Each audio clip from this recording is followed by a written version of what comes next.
sekarang coba kita lihat Bapak Ibu. Ustadz, dari unsur jasadiah ini Ustadz, dari sisi badan tadi yang paling banyak disebut oleh Allah dalam Al-Quran itu mana Ustadz? Rupanya Bapak Ibu yang paling banyak itu adalah pendengaran. Rupanya Bapak Ibu ketika kita lahir ke dunia Allah, rupanya yang pertama sekali yang berfungsi itu adalah pendengaran. Tidak hanya itu, ketika kita mengakhiri hayat hidup di dunia ini, rupanya yang terakhir sekali berfungsi apa itu? Pendengaran. Dalam bentuk jasa tadi yang kita tahan itu ada dua, ada pendengaran, ada penglihatan. Tapi dalam bentuk roh yang ia tidak kelihatan ada dua kalimat tadi, ada jantung, ada hati. Ustaz, yang paling banyak baik dan tidak baiknya letaknya di mana Ustaz? Bukan pada fuad, bukan pada jantung Pak, tapi ada letaknya pada hati. Maknanya selama kita berada di bulan suci Ramadan ini Bapak Ibu, tidak hanya unsur jasad saja Bapak Ibu ia tahan, ia imsak, tetapi ada unsur yang kedua pada ruh manusia. Itulah yang disebut dengan qalbun, hati, rasa dari yang harus kita tahan. Contoh Pak Ibu, di bulan puasa ini masih ada iri hati. Bismillahirrahmanirrahim.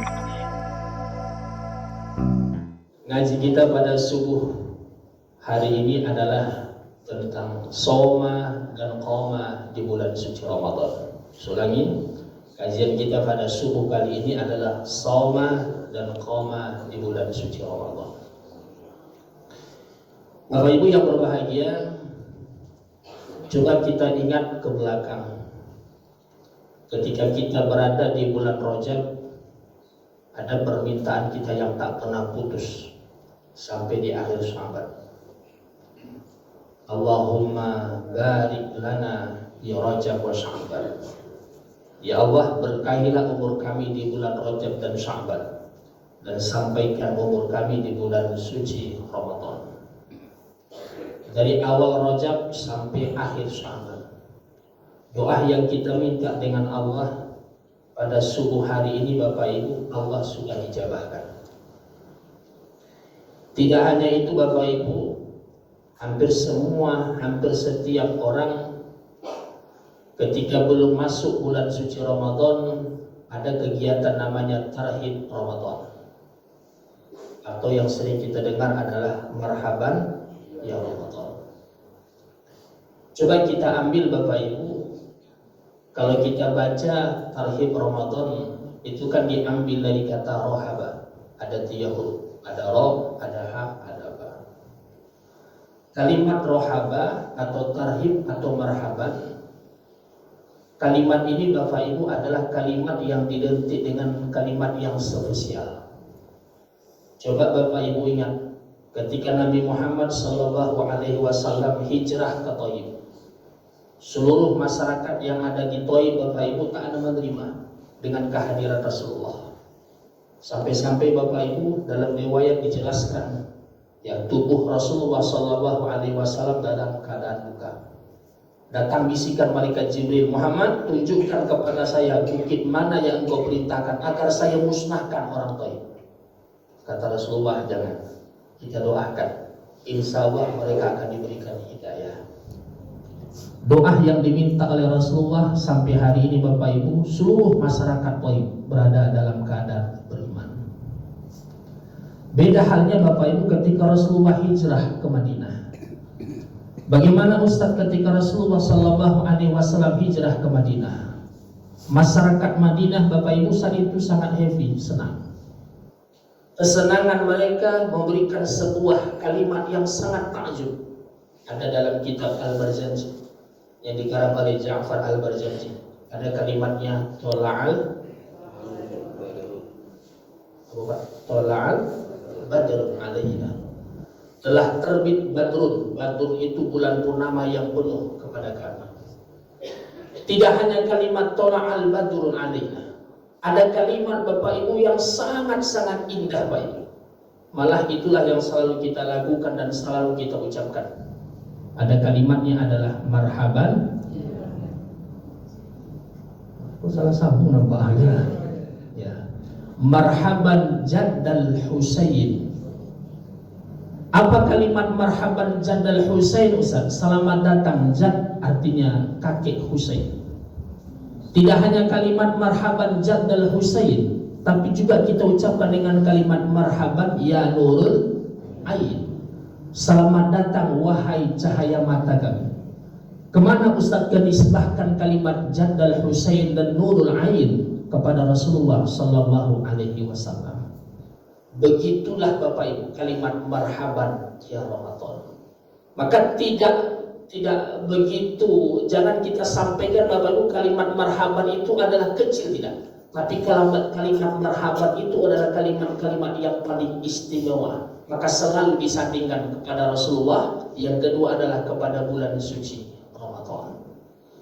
Nah, jadi Bapak Ibu rahmatullahi Allah subhanahu wa ta'ala, diawali dengan doa. Setelah itu kita tarhib Ramadan. Hari ini Bapak Ibu, kita sudah berada di bulan suci Ramadan.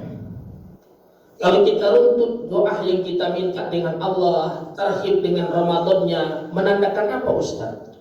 Rupanya Bapak Ibu, Ramadan itu kan tidak hanya disebut dengan Syahrul Mubarak, tidak hanya disebut dengan bulan yang berkah, bulan yang Allah turunkan Al-Quran, tapi ada hal kata kunci Bapak Ibu di bulan suci Ramadan itu adalah disebut dengan duyuful azim. Dalam bahasa kita duyuful azim itu artinya, duyuf itu artinya tamu, azim itu adalah yang agung, tamu yang sangat agung. Kenapa Ustaz? Lihat, 2 bulan Rasulullah berdoa minta dengan Allah agar Allah sampaikan Bapak Ibu bersama dengan bulan suci Ramadan. Tidak hanya itu, agar kegembiraan itu hadir, maka disebut dengan kalimat marhaban ya Ramadan. Maka hari ini Bapak Ibu, alhamdulillah kita sudah bersama dengan tamu yang sangat azim. Itulah yang disebut dengan bulan Ramadan. Nah, pertanyaannya, Ustaz, kalaulah tamu sudah datang, kalaulah tamu Bapak Ibu sudah sampai di rumah kita, kira-kira Bapak Ibu ngapain dengan tamu? Ketua makan sahur aja. Ya. Dalam bahasa kita Bapak Ibu jelas, kita berikan servis, kita berikan Bapak Ibu pelayanan yang sangat maksimal. Mana Ustaz pelayanan selama 29 hari atau 30 hari kita bersama dengan duyuful azim yang disebut dengan bulan Ramadan? Ada 2 baik kita kaji pada subuh kali. Yang pertama adalah saumanya, yang kedua adalah qomanya. Saya ulangi, servis yang kita berikan pada subuh, pada 30 hari atau 29 hari bersama dengan bulan suci Ramadan, yang pertama adalah somanya, yang kedua adalah qomanya. Coba kita lihat Bapak Ibu satu persatu. Yang pertama adalah soma. Ada 3 huruf, ada shad, ada alif, ada mim. Soma, maka ia menjadi fi'lul madhi atau juga disebut dengan mad asli. Soma, atau sering kita maknakan, kita terjemahkan soma itu artinya adalah puasa. Coba kita lihat beberapa hadis yang diungkapkan oleh Rasulullah. Man soma ramadhana imanan wa ihtisaban. Siapa yang soma, soma tadi artinya adalah berpuasa, ditunjuk oleh Rasulullah itu adalah Ramadan, berarti khusus kepada bulan suci Ramadan. Man soma Ramadan, siapa yang berpuasa di bulan suci Ramadan, imanan dengan keimanan, wahtisaban dengan mengharap ridha dari Allah, ghufira lahum ma taqaddama min dambi, diampunkan dosanya yang telah lalu. Coba kita bahas Bapak Ibu kalimat somanya dulu. Soma tadi Bapak Ibu artinya adalah puasa. Puasa Bapak Ibu dirahmati Allah Subhanahu wa taala adalah merupakan hal kewajiban kita dengan Allah. Bunyal Islamu ala khamsin. Tegaknya agama Allah ini ada 5. Satu di antaranya adalah sauma Ramadan, berpuasa di bulan suci Ramadan. Atau dalam bahasa yang lebih mudah, rukun Islam itu ada 5. Ada syahadat, ada sholat, ada puasa di bulan suci Ramadan, kita tunaikan zakat, haji bagi yang mampu. Maka satu di antaranya Bapak Ibu, kewajiban kita dengan Allah itu adalah rukun Islam yang ketiga, adalah berpuasa. Kalau Bapak Ibu baca beberapa kitab, khususnya dalam kitab fikih. Soma itu kan berpuasa itu diartikan imsak. Dalam bahasa kita sehari-hari artinya adalah menahan. Yang ditahan itu apa Ustaz? Apa Pak? Apa Bu? Nah, kalau kita ambil level orang yang berpuasa, ada puasa awam, ada puasa khos, ada puasa khos. Ketika kita dekatkan Bapak Ibu dengan 3 puasa ini, ada puasa awam. Puasa awam itu konsepnya hanya 2, ia tahan makan, ia tahan minum. Nah, inilah anak kita Bapak Ibu yang berumur 10 tahun ke bawah, ia puasa awam. Ia tahan makan, ia tahan minum. Maka kalau Bapak Ibu hanya menahan makan, hanya menahan minum, berarti puasanya adalah puasa apa tadi Pak? Awam. Puasa awam. Insya Allah tak ada kita seperti itu. Tapi ada level yang kedua, namanya adalah puasa khawasul khos. Apa itu Ustaz puasa khawasul khos? Tidak hanya ia menahan makan, ia tidak hanya menahan minum, tapi ia tahan nafsunya Pak. Tapi ada level yang ketiga, puasa khawasul khos. Apa itu Ustaz puasa ini? Puasa ini adalah Bapak Ibu tidak hanya ia tahan makan, ia tidak hanya tahan minum, tidak hanya tahan nafsu, tapi puasanya Bapak Ibu mengharap ridho dari Allah. Kira-kira Bapak Ibu kita yang hari ini level yang mana? Alhamdulillah. Ini 3 orang nampak aja nah. Ya. Nah sekarang Bapak Ibu coba kita lihat satu persatu. Ketika kita memaknakan puasa itu adalah imsak, menahan, berarti Bapak Ibu yang kita tahan itu adalah nafsu. Di samping adalah menahan makan dengan minum, nafsu. Nafsu itu kan dalam bahasa kita sehari-hari diartikan adalah diri. Wa nafsyin wa ma sawwaha fa'alhamaha fujuraha wa taqwaha. Ada 2 ya yang diilhamkan oleh Allah kepada diri kita. Ya, ada fujur, ada taqwa. Maka ada namanya nafsu. Nafsu itu artinya adalah diri.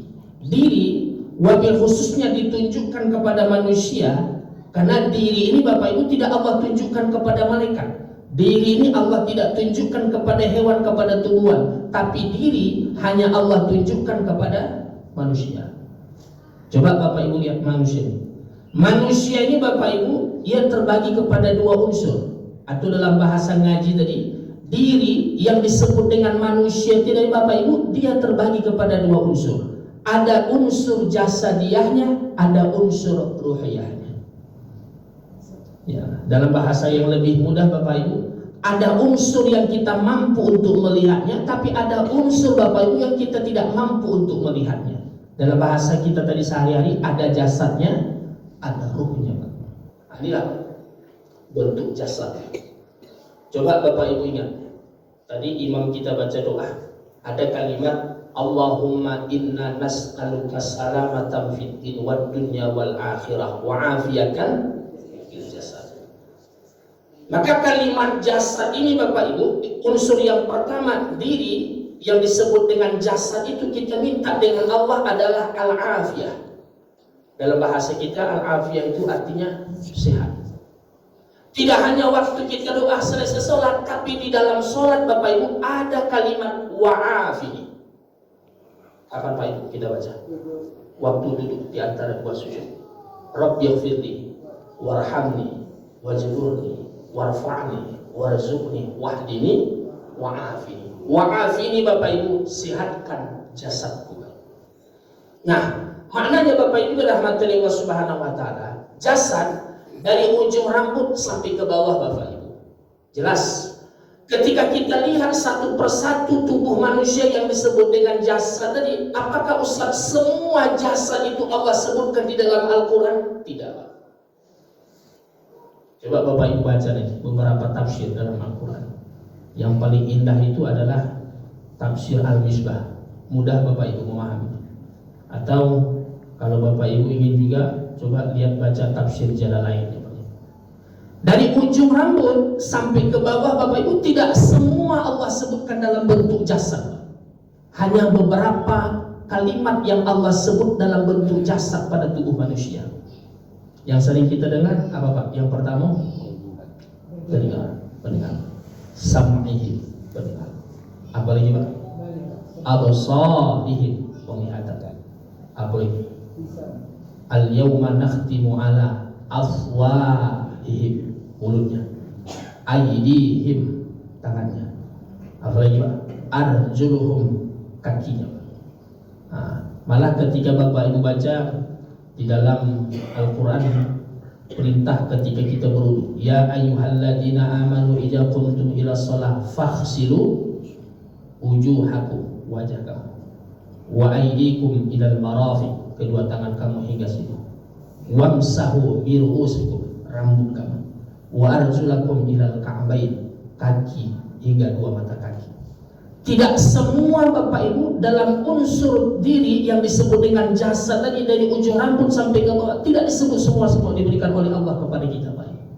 Kenapa Ustaz? Apa yang Allah sebutkan dalam bentuk jasad tadi Bapak Ibu, nah disinilah Bapak Ibu yang paling banyak, mohon maaf ya, yang paling banyak masuk kebaikannya, yang paling banyak masuk keburukannya Pak. Ingat tadi kajian dalam surah Asy-Syams tadi, Allah berikan dua ilham kepada manusia, ada takwaha, ada sawahanya, ada yang baiknya, ada yang buruknya. Maka rupanya Bapak Ibu, dari unsur jasadiah tadi Bapak Ibu, tidak semua Allah sebutkan di dalam Al-Quran. Rupanya yang Allah sebutkan di dalam Al-Quran itulah tempat takwahanya dan itulah tempat sawahanya. Atau dalam bahasa kita, disitulah tempat datangnya kebaikan dan disitulah Bapak Ibu tempat datangnya keburukan Bapak. Nah sekarang coba kita lihat Bapak Ibu, Ustadz, dari unsur jasadiah ini Ustadz, dari sisi badan tadi yang paling banyak disebut oleh Allah dalam Al-Quran itu mana Ustadz? Rupanya Bapak Ibu yang paling banyak itu adalah pendengaran. Jadi kalau Bapak Ibu baca ya dalam Al-Quran itu Bapak Ibu, yang paling banyak Allah sebutkan di dalam Al-Quran itu adalah pendengarannya. Samanya, pendengaran. Ya khatamallahu ala qulubihim wa ala sam'ihim, atau inna syam'a wal absar, atau walaqad dara'na jahannama katsiran minal jin lahum qulubun la yafqahuna biha ila akhir. Maka yang paling banyak yang Allah sebutkan di dalam Al-Quran itu adalah pendengaran. Kenapa Ustaz? Coba Bapak Ibu ingat. Rupanya Bapak Ibu, kenapa Allah menyebutkan di dalam Al-Quran dalam bentuk jasad itu adalah yang paling banyak itu unsur pendengaran? Rupanya Bapak Ibu, ketika kita lahir ke dunia Allah, rupanya yang pertama sekali yang berfungsi itu adalah pendengaran. Tidak hanya itu, ketika kita mengakhiri hayat hidup di dunia ini, rupanya yang terakhir sekali berfungsi apa? Pendengarannya. Maka Bapak Ibu yang berbahagia dan rahmatullahi wa subhanahu wa ta'ala, maka kita yang mengaji pada subuh kali ini, agar puasa kita ini Bapak Ibu utuh, kita mampu untuk menahan jasad tadi Bapak Ibu, ada satu unsur pada jasad yang harus Bapak Ibu kita tahan. Mana Ustaz? Ini Pak, pendengaran. Ingat tadi kata kuncinya, pendengaran ini Bapak Ibu, disinilah masuk kebaikannya, disini pula Bapak Ibu masuk keburukannya.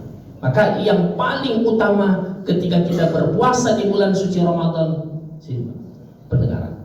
Satu Pak Ibu. Yang kedua, mana lagi unsur yang sering Allah sebut dalam Al-Quran dalam bentuk jasad, tidak hanya pendengaran, tapi ada yang kedua Pak Ibu. Ini Pak, mata. Rupanya Bapak Ibu, mata ini dulu sering kita mendengar dari mata. Ya, jadi mata ini hati-hati Pak. Jadi, tapi ingat, jangan pula setelah mengaji ini tunduk aja Pak, jalan begitu aja. Salah. Mana rumah PRT ya? Nah, sebelah. Seperti itu saat kita mengamalkannya, bukan Pak. Jadi mata ini Bapak Ibu ingat tadi, ya Allah berikan dua ilham tadi. Ada takwanya, ada sawahanya, ada baiknya, ada buruknya. Ketika kita sudah memahami yang kita tahan itu adalah diri yang pertama adalah unsur jasadnya, berarti adalah pendengaran satu. Yang kedua adalah mata Pak. Inilah yang harus kita tahan Pak Ibu selama kita berada di bulan suci Ramadan. Yang kita tahan itu adalah nafsu. Yang pertama adalah dalam bentuk jasadnya. Satu. Yang kedua, apakah Ustaz diri itu hanya bentuk jasad dia saja? Tidak. Tapi ada unsur yang kedua yang kita tidak mampu untuk melihatnya, tapi ada pada diri kita. Itulah yang disebut dengan roh. Coba Bapak Ibu ingat, selama Bapak Ibu umur 60-70 tahun, pernah tidak Bapak Ibu melihat roh sendiri? Enggak. Tak pernah. Ada, tapi dia tidak mampu untuk melihatnya. Maka kalau Bapak Ibu baca beberapa pakar tafsir, untuk mengenalkan roh itu ada pada diri kita Bapak Ibu, ada dua kalimat dalam Al-Quran. Yang pertama kalimat fuad. Inna sam'a wal absar wal fuad. Fuad itu artinya jantung. Jadi kalau ingin merasakan ruh itu ada pada diri kita, dalam Al-Quran disebut dengan fuad. Fuad itu artinya jantung. Maka jantung itu Allah tempelkan pada sudur, pada dada manusia ini sebelah mana? Sebelah kiri. Selama jantung itu Bapak Ibu masih berdenyut, Allah masih menempelkan antara ruh dengan jasadnya. Tapi coba Bapak Ibu nanti pulang ke rumah, tak berdenyut lagi. Jam 10 diumumkan inna lillahi wa inna ilaihi raji'un. Allah sudah pisahkan antara ruh dengan jasad. Satu. Yang kedua, ingin mengenal ruh, kata para mufassir, tidak hanya kalimat fuad, tapi ada kalimat qalbun. Qalbun ini kan selalu kita maknakan hati. Orang psikologi mengatakan rasa. Jadi rasa ini Bapak Ibu, semua manusia diberikan oleh Allah rasa. Tetapi ketika ia jalani hidupnya, rasanya Bapak Ibu terbagi kepada tiga. Yang pertama, rasanya tenang. Itulah yang disebut dengan qalbun sadi. Yang kedua, rasanya sakit, disebut dengan qalbun mari.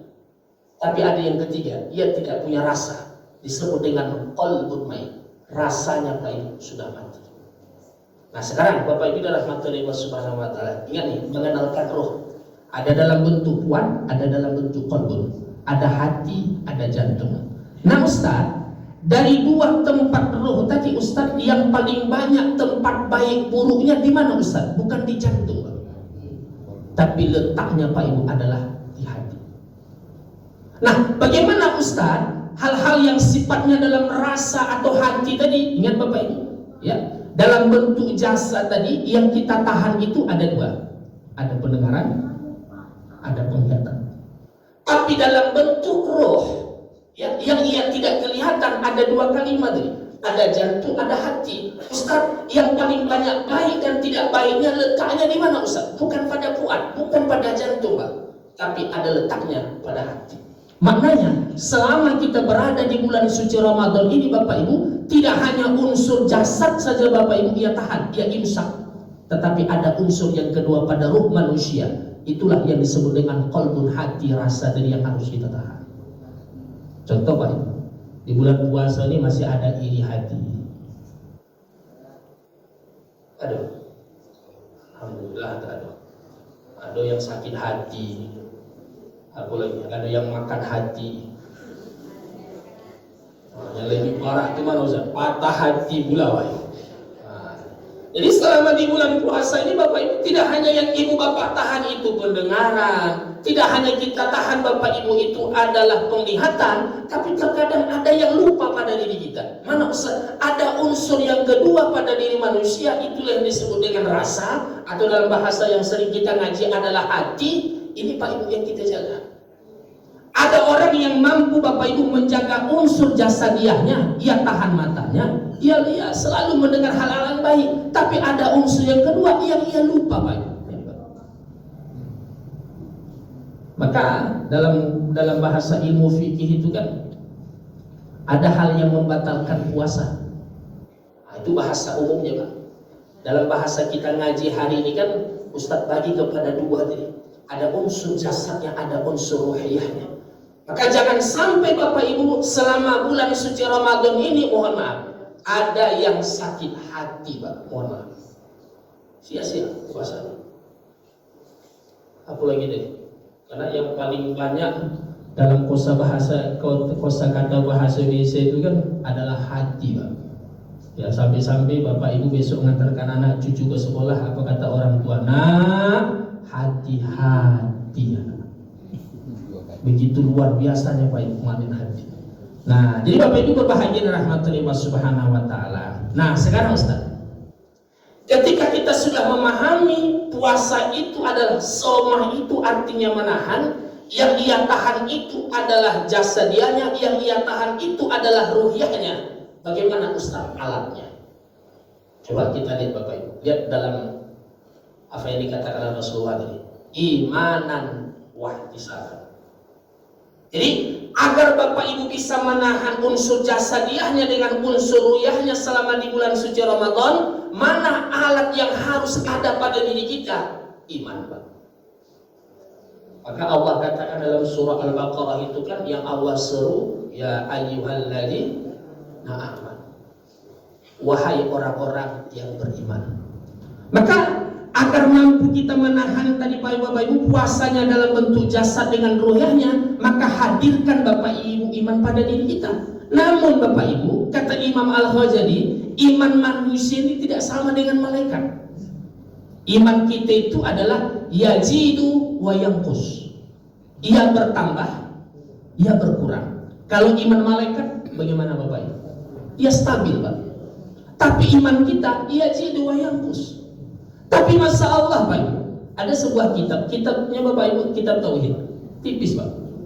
Ya, diklasifikasikanlah, dikelompokkanlah iman manusia itu ketika ia naik dengan turun. Apa Ustaz penyebabnya? Rupanya makom iman, atau bahasa kita yang lebih mudah apa namanya? Tempat iman yang ada pada diri manusia ketika ia naik, ketika ia turun. Berapa Ustaz tempat atau makom iman pada diri manusia? Ada 3. Yang pertama adalah imannya disebut dengan iman bil ilmi. Dalam bahasa kita iman bil ilmi ini ia selalu hitung-hitungan dengan Allah. Kalau saya sholat ke masjid dapat 27 derajat. Kalau saya subuh dapat suruh sama pahalanya dengan haji dan umroh. Berarti kehadiran iman Bapak Ibu disebut dengan iman bil ilmi. Levelnya Bapak Ibu rendah. Tapi ada makom iman pada diri manusia disebut dengan ainul yakin. Ain artinya yang ia lihat. Yakin keimanan. Berarti Bapak Ibu, keimanan itu Bapak Ibu, ya apa yang ia lihat. Kenapa Bapak datang ke masjid? Karena saya lihat tetangga saya datang ke masjid. Kenapa ibu ikut tadarus? Karena lihat kawan saya tadarus. Berarti disebut dengan ainul yakin. Tapi ada makom iman yang paling tertinggi, itulah yang disebut dengan hakul yakin. Di mana Ustaz Allah tanamkan hakul yakinnya? Ada dalam hatinya, Pak. Nah, maknanya Bapak Ibu berbahagia agar kita mampu Bapak Ibu menahan tadi, ya, mampu menahan jasadnya, mampu menahan ruhiyahnya, agar ia tidak ada sifat-sifat yang tidak baik. Maka jangan sampai Bapak Ibu iman kita pada iman yang level rendah tadi. Level rendah tadi apa tadi Pak Ibu? Iman bil ilmi. Naik yang kedua ainul yakin.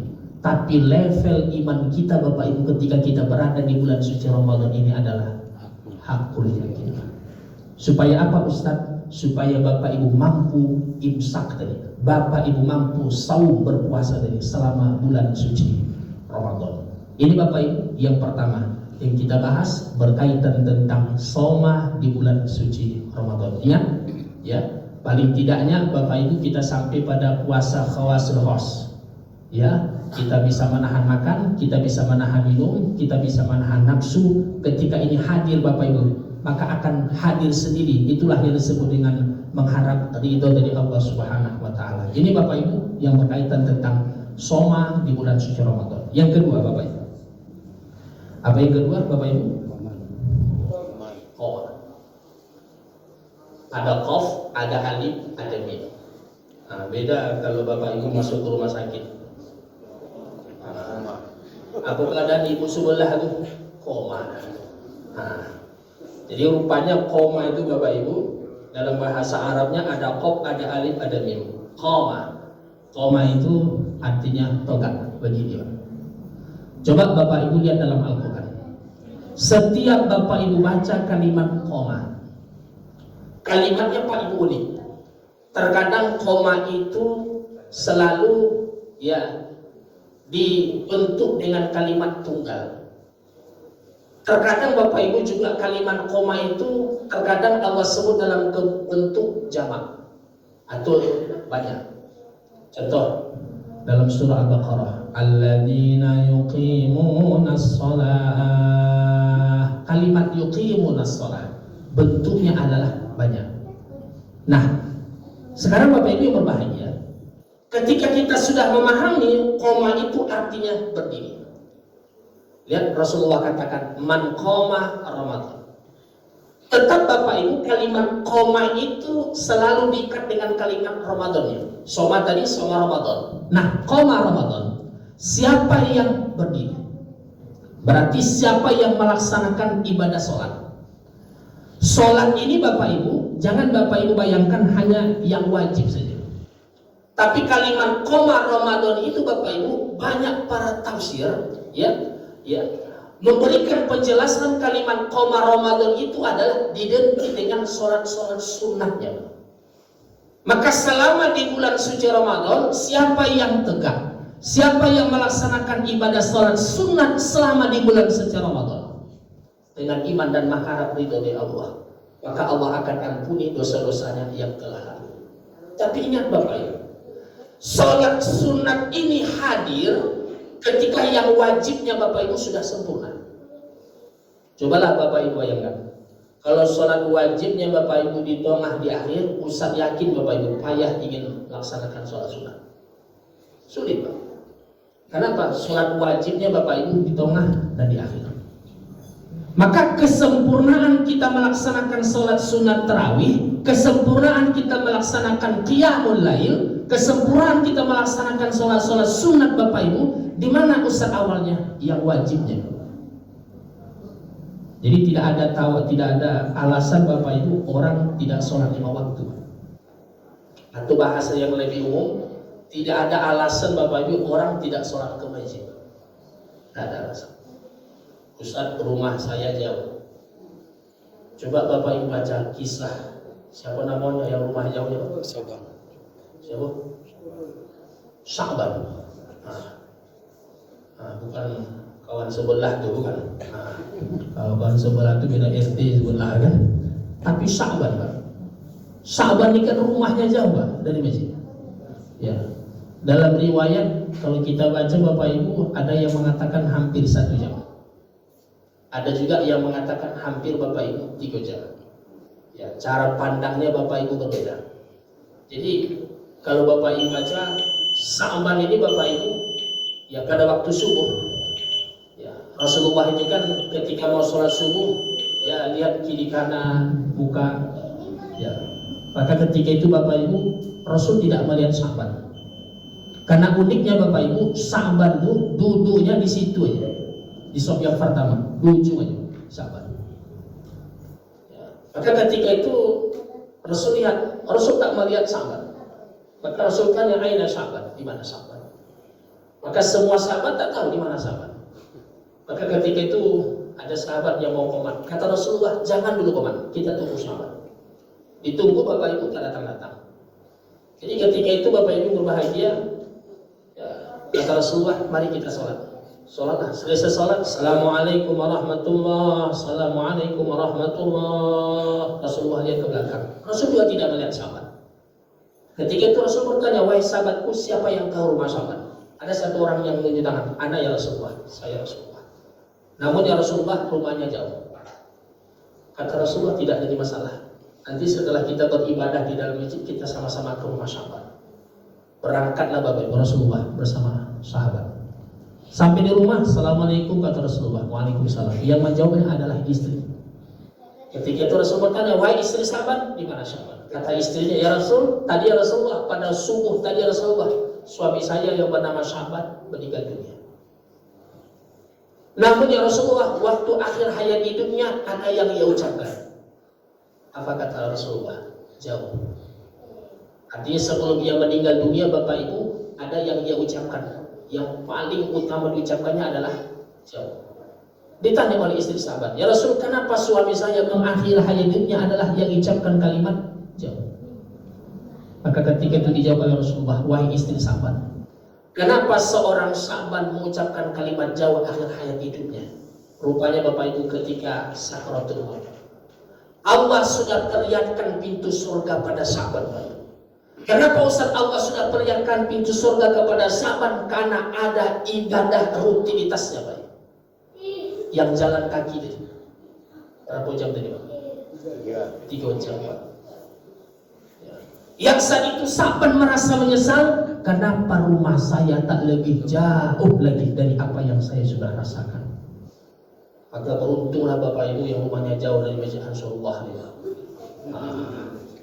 Ingat jangan pula setelah mengaji kau bawanya mau pindah, setelah pindah bertanya bapak sebelah, mana Pak Haji? Biasanya rajin subuh berjamaah ke Masjid Ansarullah. Apa kawan sebelah rumahnya sudah jauh dari Masjid Ansarullah.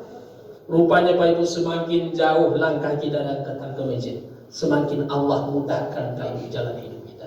Maka Rasulullah katakan, lihat Pak Ibu kalimatnya, man salaka tariqan. Lihat kalimat, man salaka. Salaka itu kan jalan, tariqan juga jalan. Dua kalimat Pak Ibu yang maknanya sama, tetapi diulangi Rasulullah dengan kalimat yang berbeda. Salaka, sering kita katakan suluk.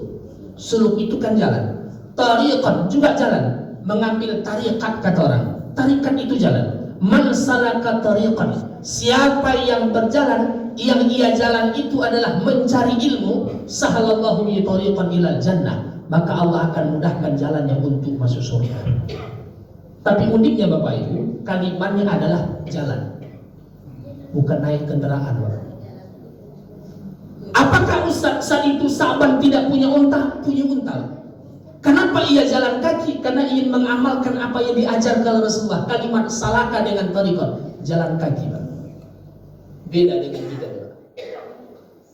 Baru rumah 200 meter dari Masjid Jiwa, naik mobil, naik motor. Tapi sahabat, Pak, jalan kaki, Pak. Maka di bulan suci Ramadan ini Bapak Ibu coba kita biasakan, Pak, jalan kaki. Nah, jadi Bapak Ibu bahagia dan rahmati Allah Subhanahu wa taala. Artinya Bapak Ibu berbahagia. Rupanya ketika kita berada di bulan suci Ramadan, kalimatnya adalah qoma Ramadan yang diganti dengan salat-salat sunat. Tapi salat sunat ini Bapak Ibu, ia akan menjadi luar biasa pada diri kita, akan menjadi kenikmatan pada diri kita. Kenapa Ustaz? Yang wajibnya di Bapak Ibu kita sempurnakan. Jelas yang sempurna itu kan tepat waktu. Jelas yang sempurna itu adalah di masjid. Baru ringan langkah kita Bapak Ibu, baru ringan kita untuk melaksanakan sholat-sholat sunatnya. Wabil khususnya mana Ustaz? Sholat sunat tarawihnya. Siko berapa rakaat Pak Haji? 20. 11. Alhamdulillah. Kok banyak tak setuju 20 rakaat? Ya. Karena ada beberapa masjid Bapak Ibu yang 20. Ya, yang 20. Contoh di Pahlawan Kerajaan ada masjid Paripurna Al-Hikmah. Ya, dibuat 20. Alhasil jemaahnya hanya 10 orang. Tapi yang paling baik itu mana Ustaz? Inilah 8 rakaat, 1 malam 1 juz. Siko 1 malam 1 juz? Nah. Karena ada beberapa masjid Bapak Ibu 1 malam 1 juz. Contoh kalau tidak salah masjid Senapelan itu tak salah. Ya, masjid raya Senapelan 1 malam 1 juz. Artinya Bapak Ibu berbahagia ketika kita berada di bulan suci Ramadan, tidak hanya somanya tapi qomanya Pak, kita sama-sama laksanakan. Maka dua ini Pak, kita berikan kepala duyuful azim kepada tamu yang sangat agung yang bernama Ramadan. Ini somanya kita tahan Pak. Ingat tadi menahan tidak hanya jasadiah kita, tapi ada unsur ruhiyahnya. Contoh adalah hatinya. Tidak hanya kita menahan di bulan suci Ramadan, yang kedua Bapak Ibu, kita berikan pelayanan kepada Ramadan. Namanya adalah qoma. Qomanya Bapak Ibu ada dua. Yang pertama yang wajibnya, yang sunatnya. Tapi Bapak Ibu akan mudah ringan untuk melaksanakan yang sunat. Ini Pak Ibu kita sempurnakan. Yang wajibnya dulu kita sempurnakan. Cara menyempurnakannya bagaimana Ustaz? Tepat waktu dan sholatnya Pak Ibu adalah di masjid. Insya Allah Bapak Ibu, jika dua ini mulai kita berikan pelayanan kepada Ramadan, maka di ujung surah Al-Baqarah tadi, la'allakum tattaqun, kita akan dicap oleh Allah menjadi orang-orang yang takwa di hadapan Allah Subhanahu wa taala. Amin ya rabbal alamin. Saya rasa Bapak Ibu ini saja kajian kita pada subuh kali ini. Namun sebelum kita melaksanakan salat sunat syuruk, ada yang perlu kita muzakarahkan. Silakan.